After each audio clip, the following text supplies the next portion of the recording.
Good afternoon and welcome to the fifth session of the day here at Streaming Media Connect. I'm Eric Schumacher Rasmussen. I'm the editor-in-chief and VP of Streaming Media and the program chair for Streaming Media Connect. This is our seventh virtual event since all the virtual events began. And it won't be our last virtual or hybrid one, but we are planning on our first in-person event in over 2 years.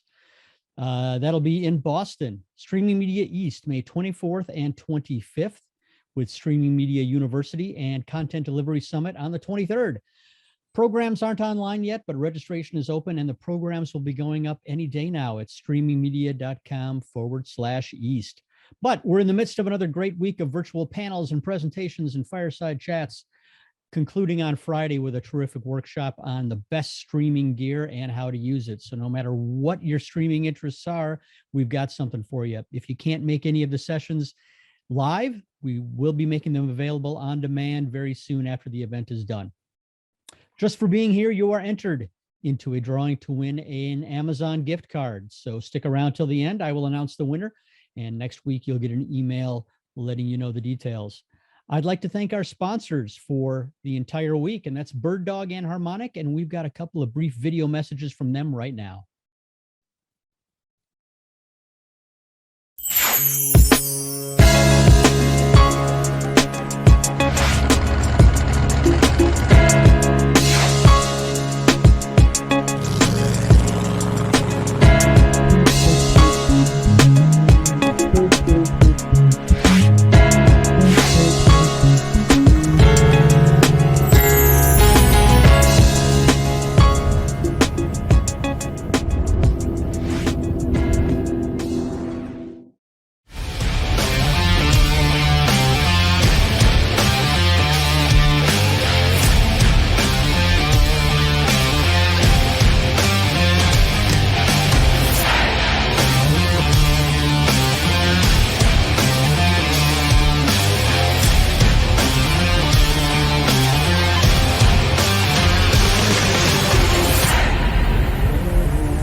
And I'd like to thank the sponsor of this panel, Phenix Real-Time Solutions, who is going to be joining the panel to talk about how to scale live events to 100,000 users and beyond. Before we jump in, though, a couple of housekeeping notes. If you want to ask questions, please put them in the Q&A tab at the bottom of your Zoom window rather than in the chat. It's just easier for us to keep track of them there than it is if they're all over the place in various different windows and tabs within Zoom. Also, we do have live transcripts turned on. If you are seeing them and want to turn them off, go to the bottom of your Zoom window, click on live transcript, and then click on disable transcript. So with that, I would like to welcome Jason Thibeault, JT, Executive Director of the Streaming Video Alliance. How you doing, JT? Great, Eric. Thanks. Nice to see you here again. Virtual event. Looking forward to seeing you again in person. Yeah, someday. Exactly. Someday. All right. So I'm just going to pass things over to you and you can introduce our panelists and jump right in. Fantastic. Thank you, Eric. It's a really exciting panel. I think that, with all the live streaming that's coming out now, with all the big events that are hitting, this is a great topic to have, and we have a fantastic panel to discuss this. So if my panelists can join me, that would be great. And then we can do some introductions. All right, everybody. Okay, so I'm Jason Thibeault, JT, the Executive Director of Streaming Video Alliance. We're a big technical association like SMPTE, IETF, CTA, WAVE. You're interested in working on specifications to tackle some of the big challenges in streaming video, delivering high quality video at scale. Come join the organization and get involved.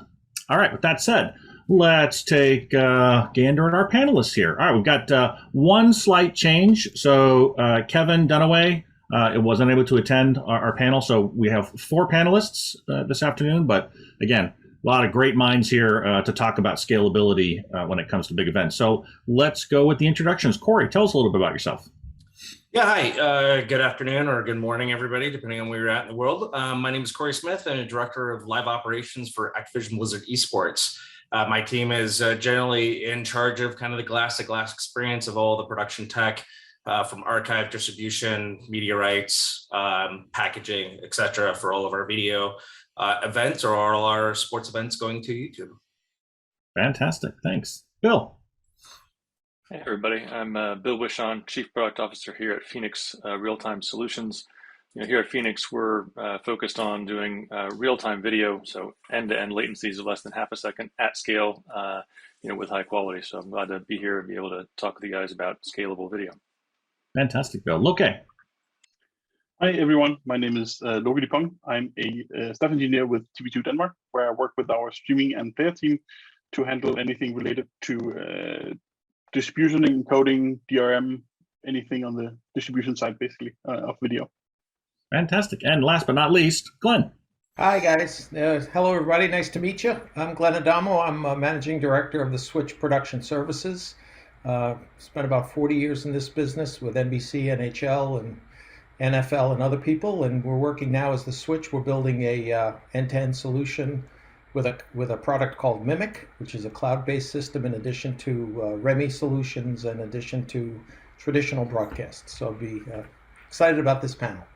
Fantastic. All right, well, then let's just jump into questions. And a quick reminder, if you have questions, drop them in the Q&A tool at the bottom, not the chat, and we'll get to those at the end of the webinar. So, all right, let's kick this off. Corey, let's see if you can get us started with this. I think the big question of the day to sort of level set is, can live streaming do it at scale like TV, right? So can 100 million people watch the Super Bowl online at high quality, or are we still a bit away from that?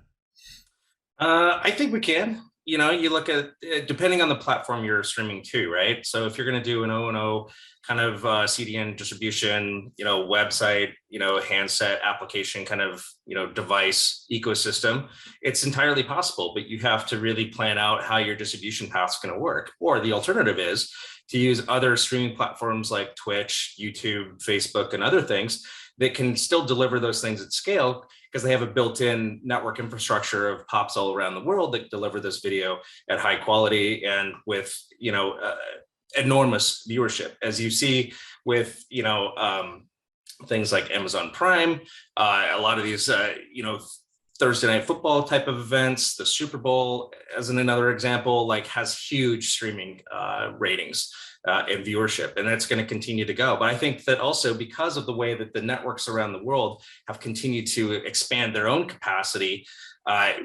it's going to be even more important for us to embrace streaming as kind of the dominant way of consuming television.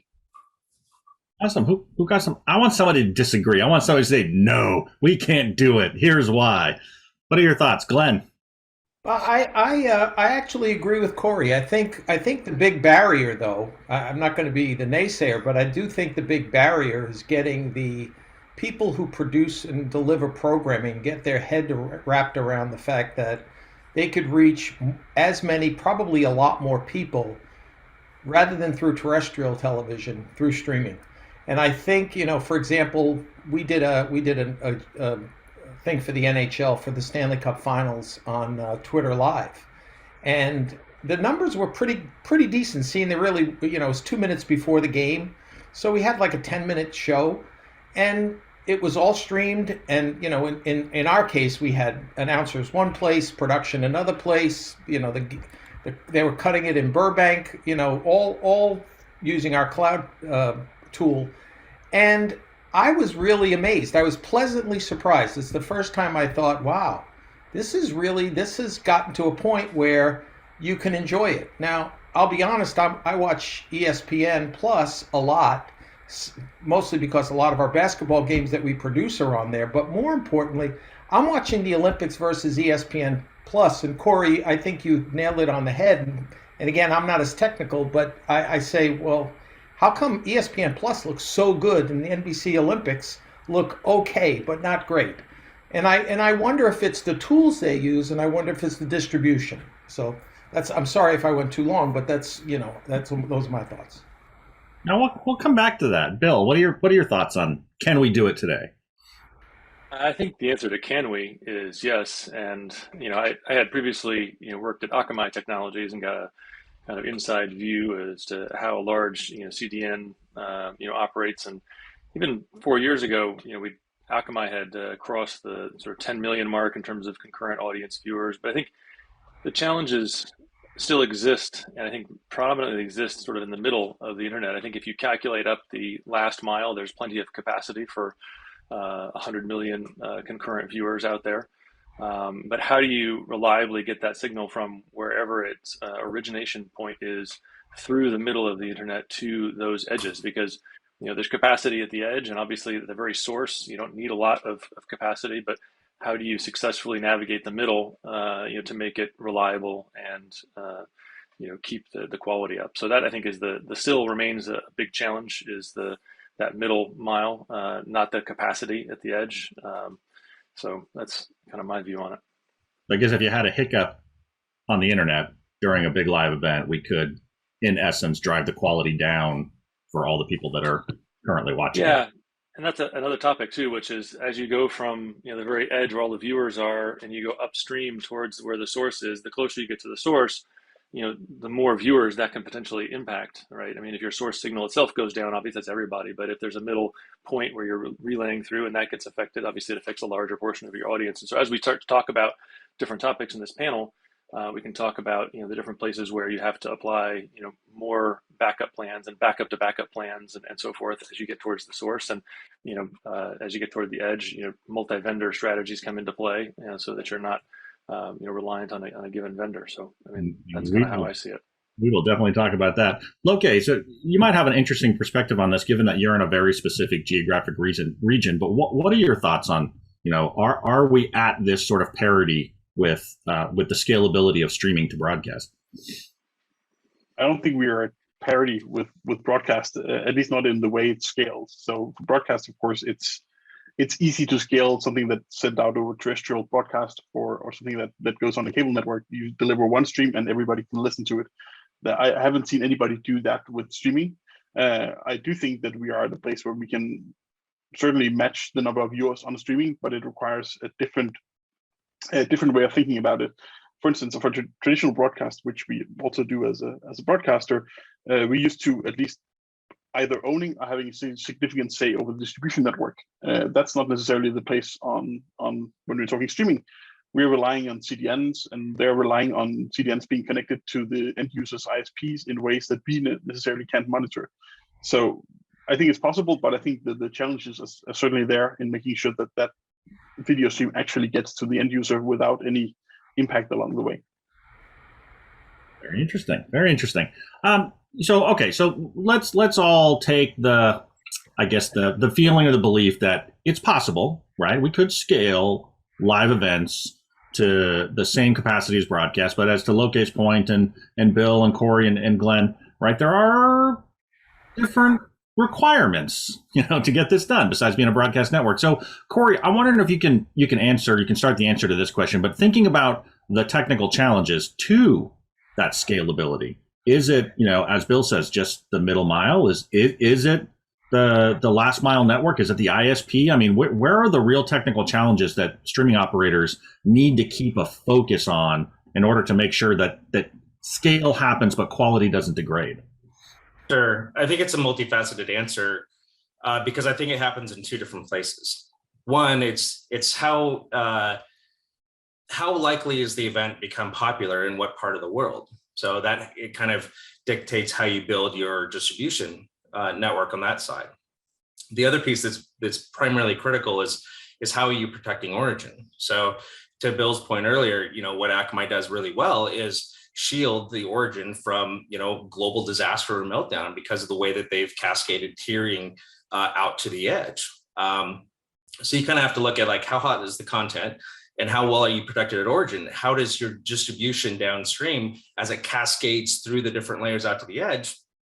What does that config actually looks like?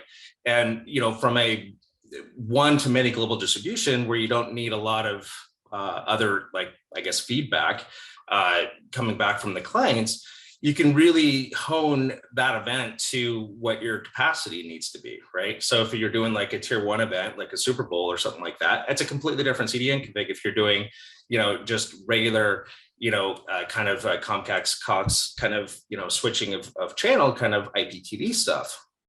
So it's really, it's devising, what is your audience demand and need for that particular content, and how do you do your massive scale and distribution across both multiple CDN providers running kind of similar configs and really protecting the origin from overload. Oh, interesting. Glenn, what are your thoughts on that? Well, you know what, I wrote down as you were talking and as Loke was talking, I wrote down the word reliability.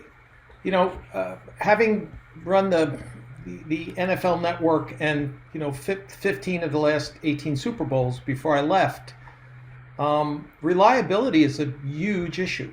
And Akamai, to Bill's point, I had worked with a company called Axient, which was supposed to be the Akamai challenger, but Akamai has a great solution. They had a great delivery mechanism. But even then, I think when I was with the NFL, we would look at these things, but the word always came down. Steve Bornstein, who was I guess worked with you guys, Corey, too, at Activision Blizzard. Steve used to say, is it 100% reliable? I don't want to hear 80%. I don't want to hear 90%. I want to hear 100%. Reliability to me is I think the one roadblock or bump in the road that we're going to have to get over in order to satisfy the rights holders and the producers of the content that their content's going to be totally safe, kind of almost armor proof when they're delivered. It's almost like the strategy you have to go into to play the scenario out is the distribution that you come up with for whatever content needs you have. It has to be a service like a dial tone. Like there's too many competitors out there with content that are vying for eyeballs on their particular platform. So, again, tier one event, or is it just regular IPTV service, right? So, but it has to be, the consumers are getting much more savvy in the space, and the high quality bar has been set, especially when you look at the Olympics and the 4K HDR stuff. And there's a lot of people jumping into that space as kind of emerging, next level quality. But, if I'm a, discerning customer, it has to be like a dial tone service. I'd say, one difference though is in the analogy of the dial tone, that was a network completely owned, operated, down to the wires, by one company. And here, on the internet, you still want the dial tone effect, but it's comprised of a heterogeneous, set of providers across the internet who's running which, portions of the network. And so, for example, here at Phenix, we've built our platform with that in mind. It's a heterogeneous, network where we are capable of running in different environments and have a sort of ethos of high availability at every step. And so if you look at the path from origin to egress all the way to the end, if one infrastructure provider were to go down, one network provider were to go down, one internet path from your source stadium out to the first mile into the ingest of the network goes down, how does your system react, right? And being able to build the system that automatically can detect and fail over gives you that dial tone ability in a world where you don't own everything and you have to rely on multiple vendors. You need the every piece plan to have multiple options as a sort of failure and fallback. And with what Bill is saying is that the way the internet works basically requires you to have backup options. It also means that you probably want to have multiple CDNs, because one CDN might not deliver best for all of your customers.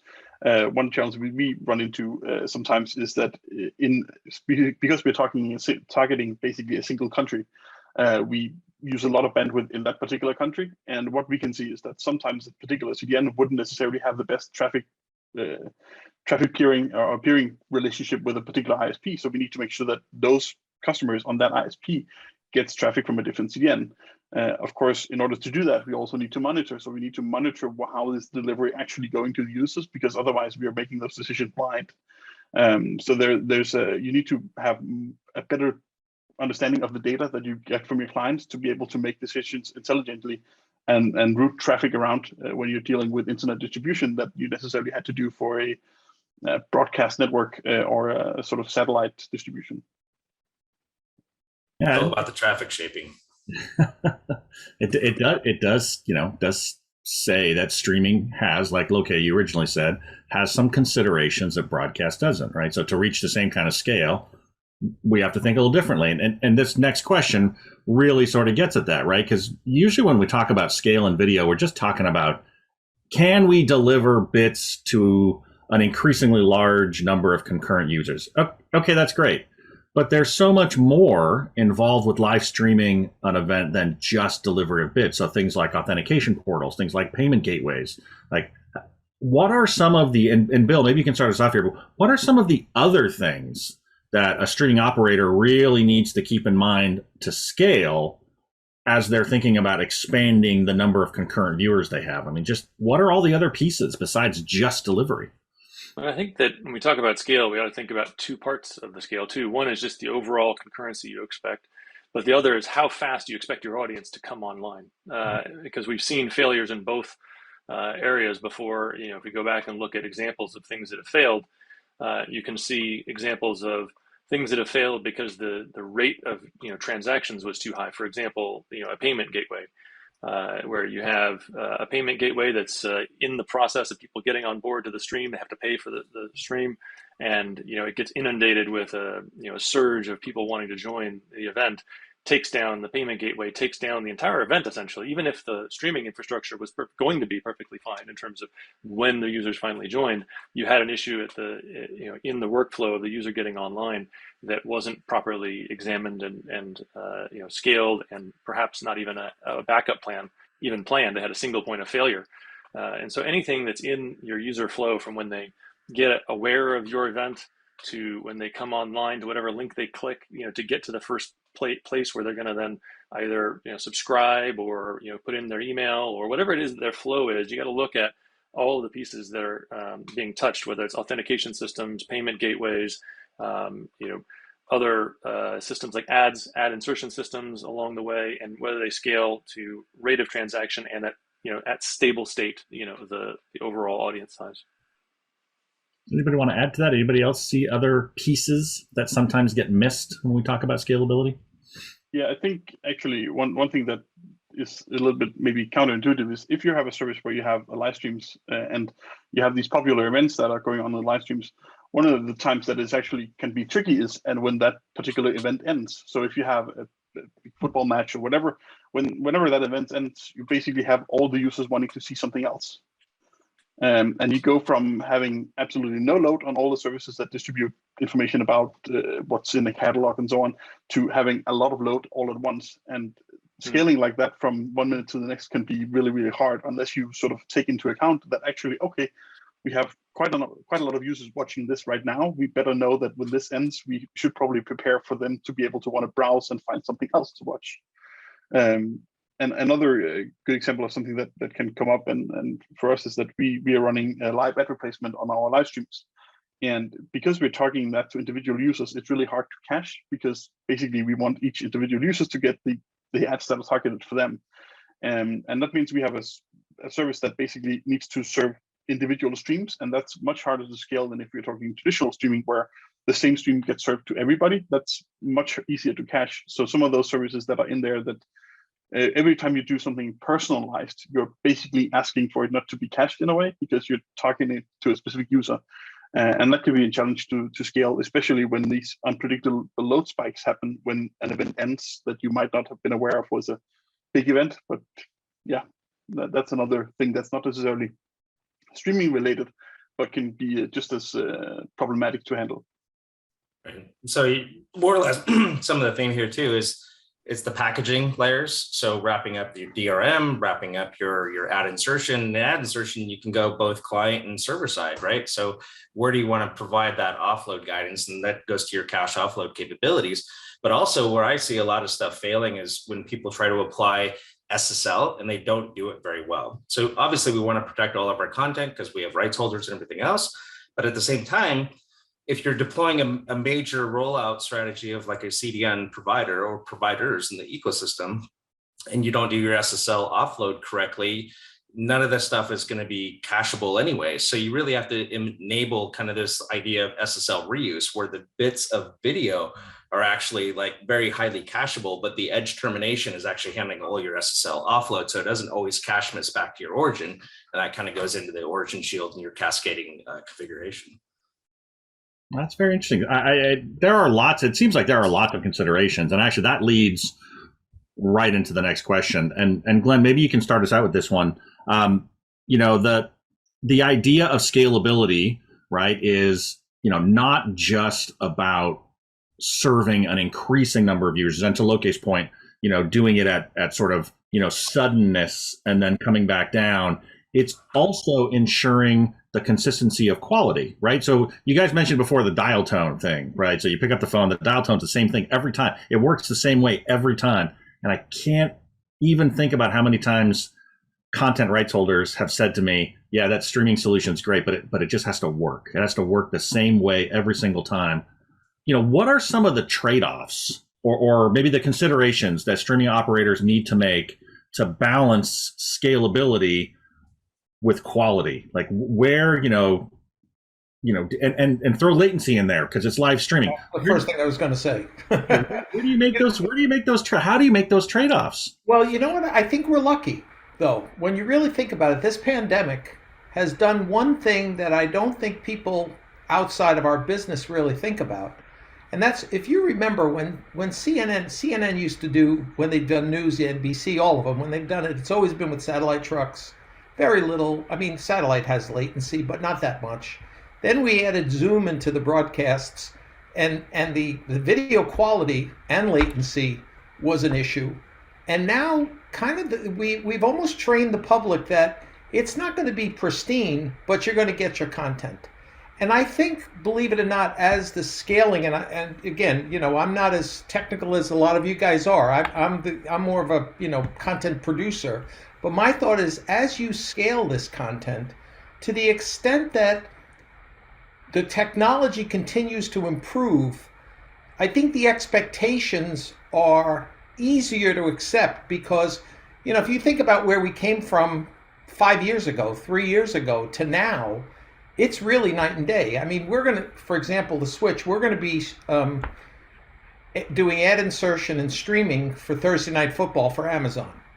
And we're in the middle of all kinds of practices with the Sounders from Seattle, et cetera, to really ensure that our two forms, or I say the redundant feed streams that we're producing on behalf of Amazon, taking in their stuff and putting it out, is pristine, because that's the expectation.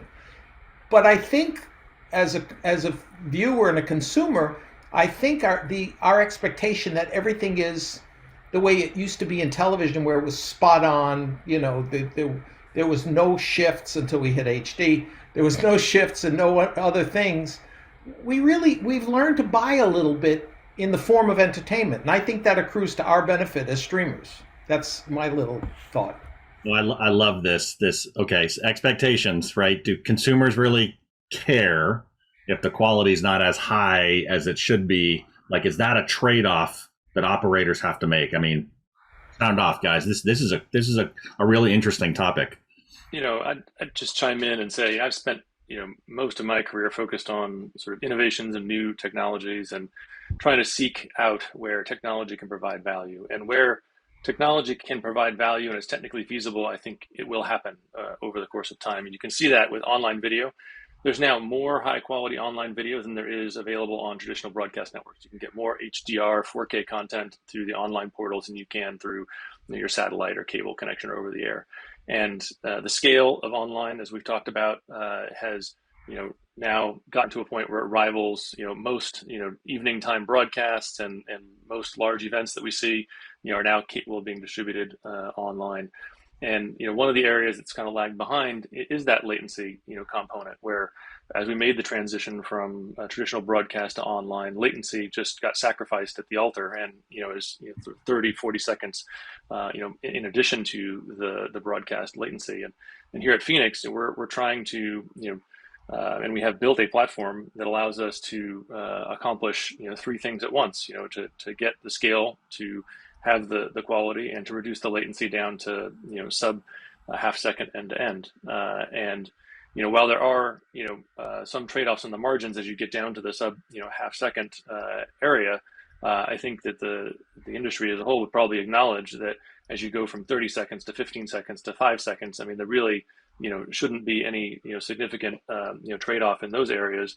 And as you get down to the sub half second, that's where the real sort of tech magic comes in. And how do you fine tune everything so you can achieve the best combination of all three, and you get the scale, you get the quality people are expecting, and you still are able to provide latencies that allow for new types of interactive experiences. I ask, if I can, I ask kind of a crazy question. Do we think, I mean, look, you turn on an event, I don't care if it's sports or, what it is, an event. Do we really think that people are as attuned as we are to the nuances of latency and reliability? I mean, reliability, yes, because if we're not reliable, they're going to go somewhere else very quickly. But do we think that they're really attuned to those? Because we're all fighting the same battle. We're all trying to reduce latency. We're all trying to increase quality. We're all trying to mimic the old distribution of, terrestrial TV, but in a streaming category. Yeah. I mean, as soon as you introduce interactivity, and Corey, I think you could probably speak to this too, with all the e-gaming interactivity that's going on. As soon as you introduce interactivity, whether that's social, when you're on social media and you're getting notifications trying to communicate with your buddies, and your buddies are 60 seconds off in terms of latency, and you're like talking about a play they haven't seen yet and won't see again for another minute, or whether it's interactivity built into the experience, like in e-gaming, there's lots of interactivity between the people playing and the audience and chat and everything. And so as soon as you introduce interactivity, either in band or out of band, that's when people start to really key in on the latency differentials and the out of sync nature of the delivery. Right, and I would say that Bill, you're spot on, because whether you're watching traditional sports or esports, it doesn't really matter. If your neighbors are screaming and yelling because they're running 30 seconds ahead of you, you have this kind of not like experience that you would have typically with a normal cable operator or satellite provider, or whatnot. But at the same time, like, how much money do you throw at solving that latency issue, right? Or do you find a technology that retimes all your traffic at the edge, so every device is getting those same frames in an accurate timestamp, right? Mm-hmm. So one of the things with esports too that's interesting, in some traditional sports are like this as well, it's really the encode quality from a high motion perspective, right? Esports is much different to try to capture and put out a high quality stream than it is a news broadcast or a TV drama or some other kind of content that's not really particle effects blasting up all over the screens and all this high motion of players fighting in this game battle, right? So it took us about a year and a half or so really working with like AWS Elemental to really figure out a lot of our encode profiles for really like nailing how we capture this game stream from the players in a quality way that it just didn't look like Minecraft at some point under high motion. And we allowed the encoders to kind of catch up. So even live video, when you have like a concert happening on stage and all of a sudden they blast confetti all over the stage, like the encoder is going to have a hard time keeping up, depending on what your bit rate is, depending on the encode quality that you have running on the hardware encoders and whatnot on the ground. At the same time, esports is no different. We have the same particle effect issues that we have in live music and entertainment. So it's really, it takes a lot of craft to do this. And I think over time, we've retrained the audience with 4K in the home to really expect a certain quality bar to be maintained. And if they don't see it from the live service provider because I'm paying for a service, that I'm not going to be a subscriber any longer. Mm-hmm. So that's really the kind of the I think the linchpin of this whole thing is once you start paying for content and expect this quality, because I'm actually throwing money at it, that we need to step out as broadcasters to provide that bar to hit.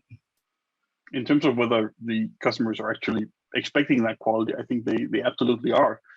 In our case, they pay us a significant amount of money every month to watch the content that we have on the platform, and they expect that to work every single time, and they expect it to be in good quality. And certainly also when we're talking sports, which I think is probably the largest case for this, they prefer the latency to be low, because if they're sitting there with their apps where they're tracking whatever sport they're viewing, right, sometimes they'll get a notification from the app, not even hearing other people around you, but just getting a notification from the app up to a minute before they actually see it on screen, and that's not a good experience for anybody. And that's something that certainly generates not necessarily complaints all the time, but it's something that I think definitely something that the customers are not happy with. And the only saving grace there is that there's not a lot of services doing it well today, but I think it's absolutely something that there's a push for, and something that's being asked for by customers, that they don't have that experience, that they want to see it at the same time to get the notification, essentially, or at least very, very close to it.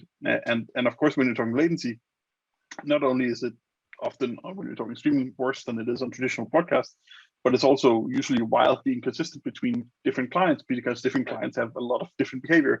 The classic thing is Apple endpoints like iPhone and iPad tends to cache a lot more and be a lot further from the live edge than a lot of other endpoints where you have better control. And that's also a challenge, because then even people that are using our service will not necessarily get it at the same time, which is also not a great experience.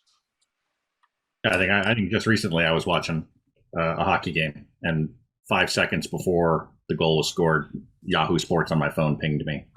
And I was just like, well, I guess I don't have to watch that anymore. I'll just get up and walk away. But I mean, back to the expectation thing. I mean, how many people do have that expectation? I mean, you're watching live sports streamed, and all of a sudden there's artifacts and it starts blocking, and you're just like, what's going on? And you turn the TV off, turn it on. Like, all of a sudden it becomes the consumer's problem to fix it. And you get really frustrated really fast, because you don't want to be in that position. I mean, it's funny, people call buffering now like the static of the 80s, right?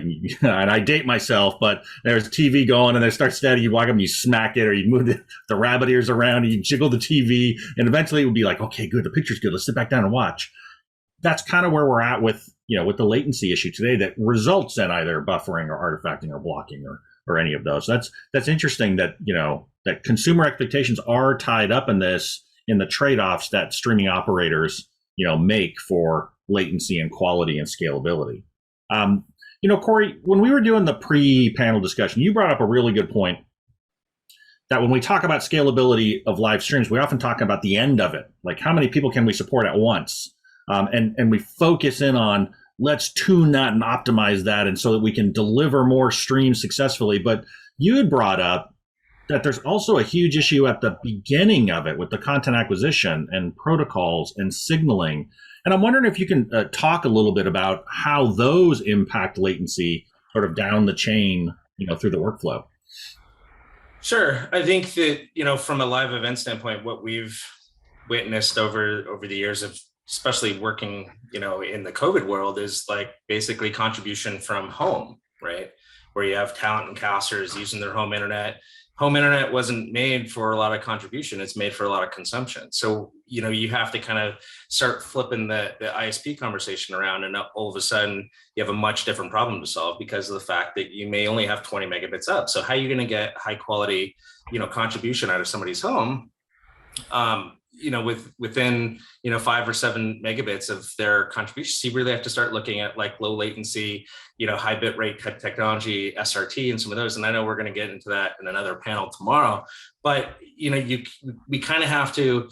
It's different than coming from a venue, because we can bring the switch into a venue and provide Ethernet transport in a 1 gig capacity, have all our contribution be cut on site, have or even in the cloud. But the contribution in terms of ISO can go up at hundreds of megabits of bit rates to cloud for contribution in that aspect. So we've had to do a lot of experimentation between different type, vMix Collar, GB Connect on site, because we were an AMP shop or have been an AMP product user for a couple of years now. Things like that, we have to really take into account, what the relative contribution bit rate is that we're capable of from the venue. And that actually either degrades your show or complements it. And so a lot of the things we've done in cloud over the last couple of years is actually move more of the stuff offsite from users' locations to basically using Parsec to connect to these nodes in the cloud, and actually do all of our contribution within an NDI network that's native to all of our cloud production equipment. So we're running hundreds of megabits of signal quality within our kind of walls, as it were, before we even get to distribution. So, but the contribution itself is happening 100% in cloud at that point as well. Now we make a shift back to the venue. Now we have to come up with a more suitable hybrid model, go back to things like the switch that are basically running fiber, tying it into the venue and running these multiple gig links to do our REMI shows, or if it's being cut on site, still provide, a low latency SRT contribution to cloud for packaging and distribution. Hopefully that answers the question. No, it did. It did. Yes. No, very interesting. Very interesting. Anybody else have anything to add to that? No, well, that's okay. I mean, that's a very specific part of the workflow, I think, that we tend to overlook, right? We're so focused in on solving the middle mile issue that Bill talked about, solving the last mile issue, even though there's a lot of capacity there, sort of how do you get, lots of streams to lots of people. And that actually leads me right into the next question, which hopefully, Bill, you can start us off with, is around technologies like peer-to-peer and multicast AVR, right? Are those maybe the panacea of some of the scalability, quality, latency trade-offs that we have to make? Technologically, maybe. I mean, I've been involved in peer-to-peer for a long time. I mean, I started off, working at Kentucky back in, 2005 or something like that, and joined Akamai to work on some of their peer-to-peer technology. And, I'm very familiar with all of the ins and outs, and it has its place, but ultimately I think while technologically can solve some problems, I think there's, business and, sort of cost, factors that come into play amongst different parties that operate different parts of the network that make the application of peer-to-peer to solve this problem a challenge. So I think technologically it can be a solution. And if you talk to very techie people without the sort of business experience, they'll tell you exactly how it's going to solve everything. And yet it hasn't yet solved anything.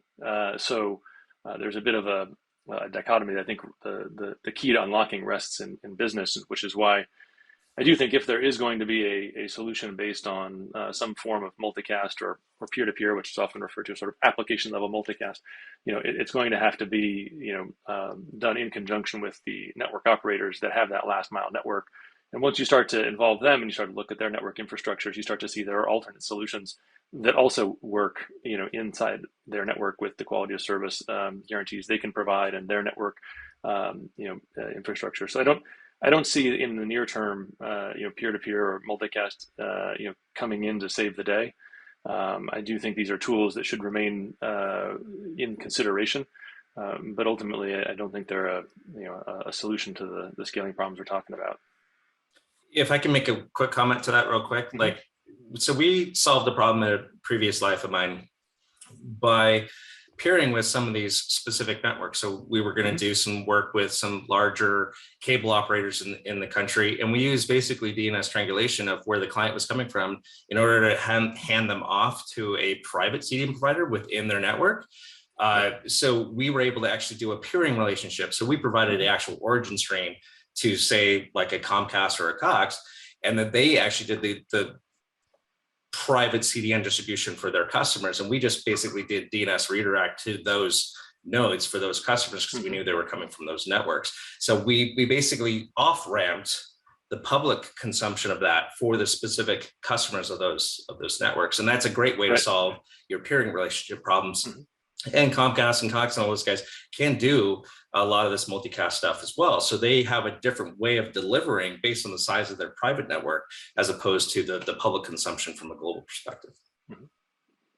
I think one of the other challenges with peer-to-peer delivery is that if you're trying to do that and you have a service that your users pay for, you have to sort of weigh whether it makes sense to have a solution where you're essentially asking your customers who are paying you to also do the delivery for you. That could be a bit of a challenge to convince them that that's necessarily a good idea. And I think that would also mean that people tend to stay away from it. The other part is it makes your delivery even more unpredictable, because you don't know what network your customers are on. They could be on networks with limited capacity upwards towards the other people. And it also messes with latency, because in order for peer-to-peer to work, you have to deliver those signals out to somebody who could deliver to somebody else, which means that they have to get them in with enough headroom to be able to deliver to somebody else and not also increase latency. So you're basically adding a bit of latency on top of not being able to maybe defend doing the delivery from your customers that already pay you to do that for them. That would be a very strange conversation to have with customers. Hey, we're going to use your resources to deliver some video to your friend. I've had those conversations. Yeah. And, you're using my bandwidth. Stop doing that. Yeah. I mean, there are, challenges to peer-to-peer for sure. It does remain an interesting, technology, option, but I think some other things out there, like, the open cache and, from Phenix, our hybrid edge model, where we are able to leverage cloud, or elastic compute within operator networks to extend our network, so that, just like you were talking about, Corey, instead of, handing off 100,000 signals across the interface to that network operator, you hand them a single signal that they can then fan out within their infrastructure, and they can manage the QoS from wherever that point of presence is within their own infrastructure to to their subscribers. And so I do think that that idea of placing some amount of the tech inside of the people who own the actual network is making sense, and they all many of them have cloud elastic compute environments already built out that you can use to do that. Can I ask a crazy question? What we did an experiment for TVG, and they have horse racing, and for them latency is a killer, because with all the OTB, all the betting that's done, and then you look at I look at FanDuel and DraftKings, and even on Super Bowl Sunday, looking at the stuff and how they constantly changing odds, etc. How do we, again, a question, because I'm curious, how do we beat that latency issue when it comes to gambling? Like, we can't have, let's assume if I were at the NFL, we were licensing DraftKings and FanDuel, we can't have them post their their bets 30 seconds after the play. Absolutely not. How does that work differently? Well, I mean, at Phenix, we power some of the biggest horse racing in Europe and greyhound racing. We powered the Cheltenham Festival, which got a concurrent audience of nearly 500,000 viewers, and all within half a second from what's happening on the horse racing track. And so, that is a key use case for us, being able to deliver that signal from the track to the audience at scale, in less than half a second. And that makes sure that things like court siding and FaceTiming, where you pay someone to give you the real-time signal from the side of the track so you can have an advantage in the peer-to-peer gambling markets, like, that's eliminated, right?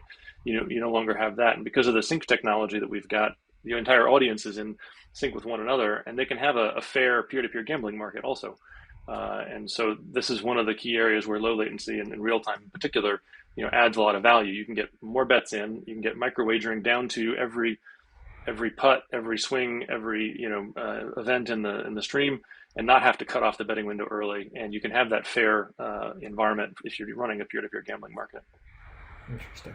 Yeah, if latency is one of the KPIs in your streaming use case, your live streaming use case, so interactive, gambling, sports betting, things like that, then you're going to be focusing on ultra low latency, right? That's the sub 1 second.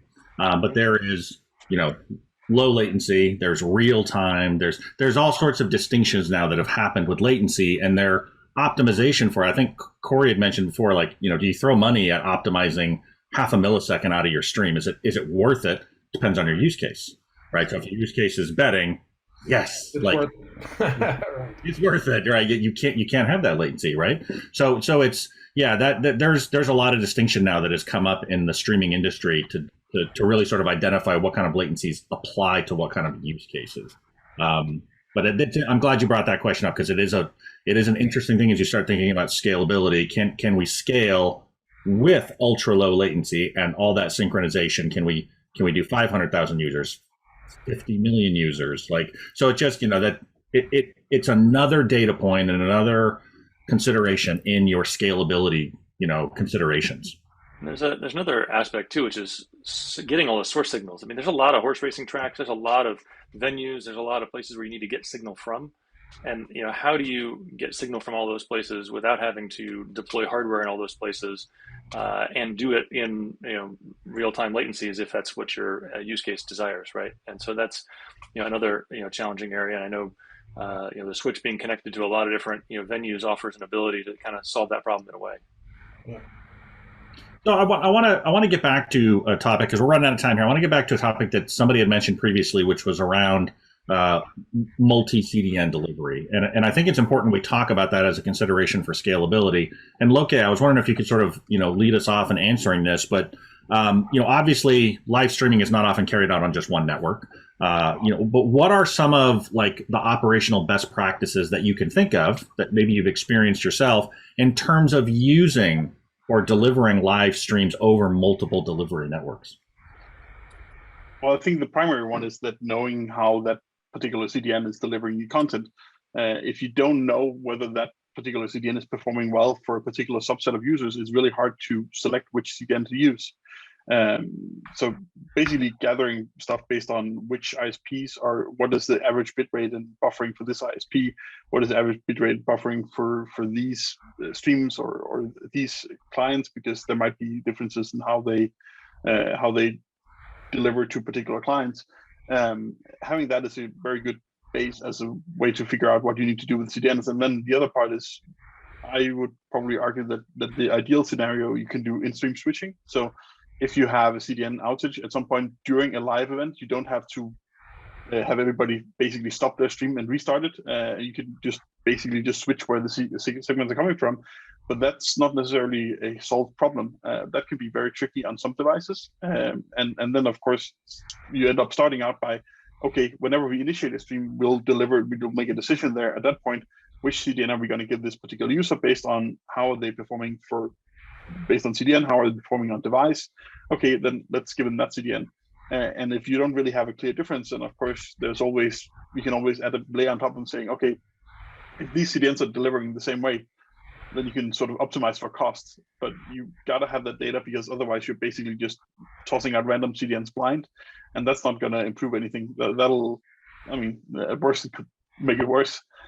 So being able to collect enough data that you feel comfortable when you're doing the CDN switching is very important. And there are solutions out there to do that, but you also want to make sure that they actually measure on the actual stream.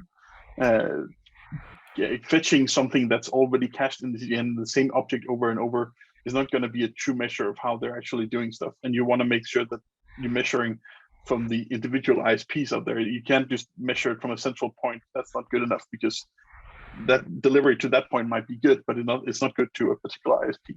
I think that's the primary challenge to that. No synthetic users, real users. Measurement. Yeah. Well, I think one of the things too, like you have to have some kind of intelligent traffic decision mechanism that's getting feedback both from the client and getting telemetry from the CDN as well to make those traffic choices, right? Like Loke was saying, there's folks out there that do this as their primary business, and they're great at it. So if you're a tier one operator, you definitely have to be thinking about like how I move traffic, seamlessly around the internet issues, right? The other piece, I think, is really, to Bill's point, what his company's trying to solve is really the relative timing at the edge, right? So they're going to have to know kind of what is going on within a client perspective, like where the streams and where the CDNs are getting congested and break down.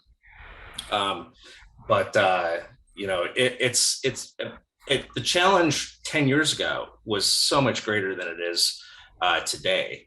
I think that there's so much, and I think Glen called that out earlier, because of COVID, we've gotten this explosion of streaming use across the internet, and this technology has gone leaps and bounds in the last 2 years, more so than it's probably done in the last 5.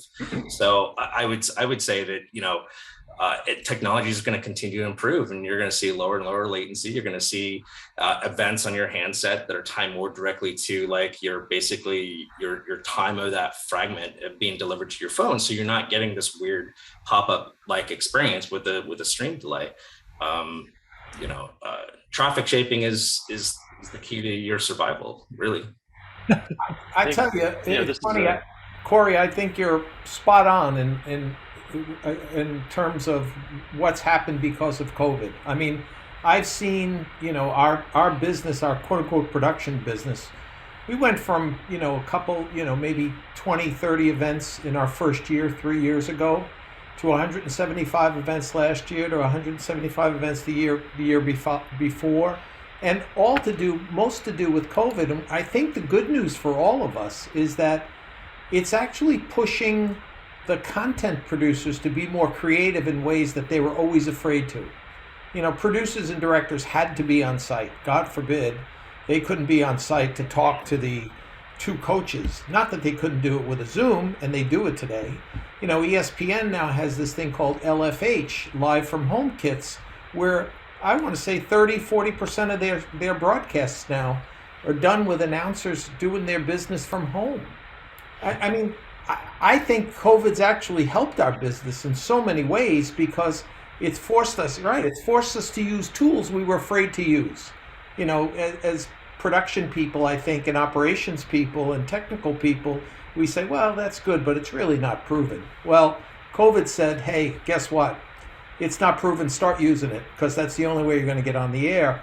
And I think things have kind of opened up because of it. Like, I'm a quote unquote old school guy in that I've done traditional broadcast my whole life, but over the last 2.5 years, I've gone to a whole different set of skills and tools to be able to tell stories for shows that I'm producing, and you know that we're producing at the Switch, including, you know, our cloud-based solution, this thing called Mimic that we came up with, that's really changing the way we do things. And for that, I'm not. This isn't about the Switch. This is about all of us. You know, I think all of us really have an opportunity to kind of push the ball as far as we want because of COVID, and we're crazy because we're all taking advantage of it. You know. So I got a funny story. So when the pandemic hit, 2019, somebody from the NFL reached out to me, and he was like, "Please help, because we have to run all this production from home. We have no idea what we're doing or how to do this."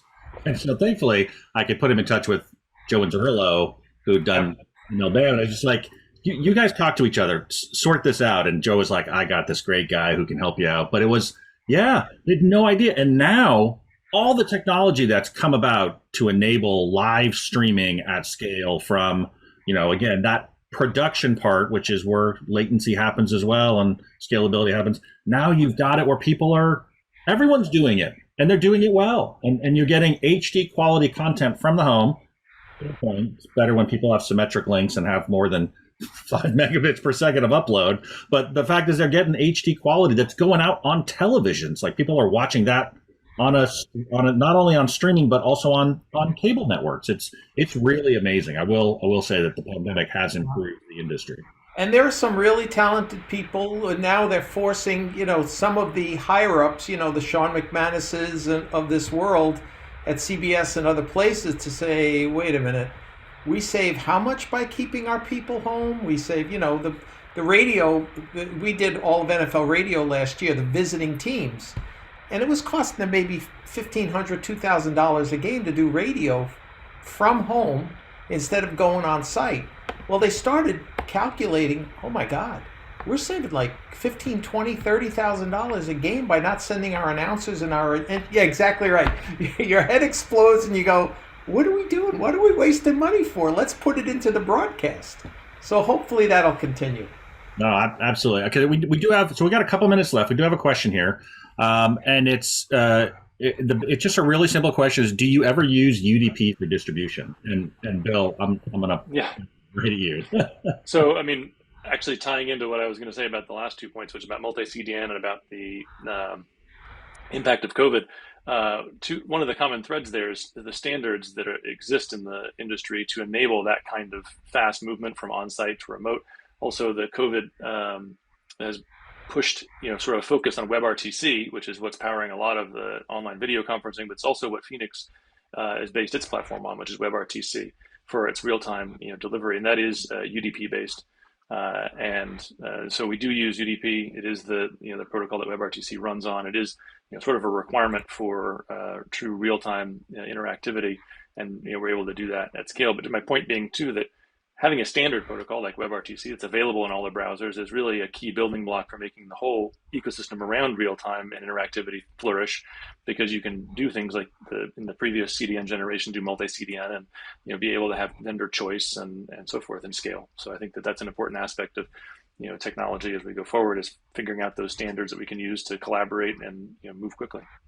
Yeah, and obviously I'll be keeping an eye on Quick, right? So Quick is developing both in the IETF and within Google, and that will potentially, you know, bear some fruit. And you guys talked a lot about data. So look at things like CMCD and CMSD, right? The idea that standards bodies are trying to bubble up more data that operators can use to make more intelligent decisions and eventually automated ones. There's a lot of really fantastic, amazing stuff happening on the protocol level, the transport level, and the data level. So it's amazing. Well, listen, everybody, that was a fantastic panel. We are out of time, but guys, that was great. That was a really great discussion. There's a lot going on here in terms of scalability, and it's great to hear, how positive everybody is about the experience right now that viewers have. So thanks a lot, everybody. It was a pleasure talking with you guys. Yeah, thanks for including us. It was great. Yeah, that was a terrific discussion. Thanks, JT. Thanks to all of our panelists. Thanks to you, the audience, for being here. The winner of the Amazon gift card is Kurt Pragman. So, Kurt, watch out for an email from us. And join us again in a half an hour when we are going to be talking about building a secure streaming platform with Uri Siska from Idea Nova. So, good stuff coming up at 5:30 Eastern. Until then, we'll see you. Take care.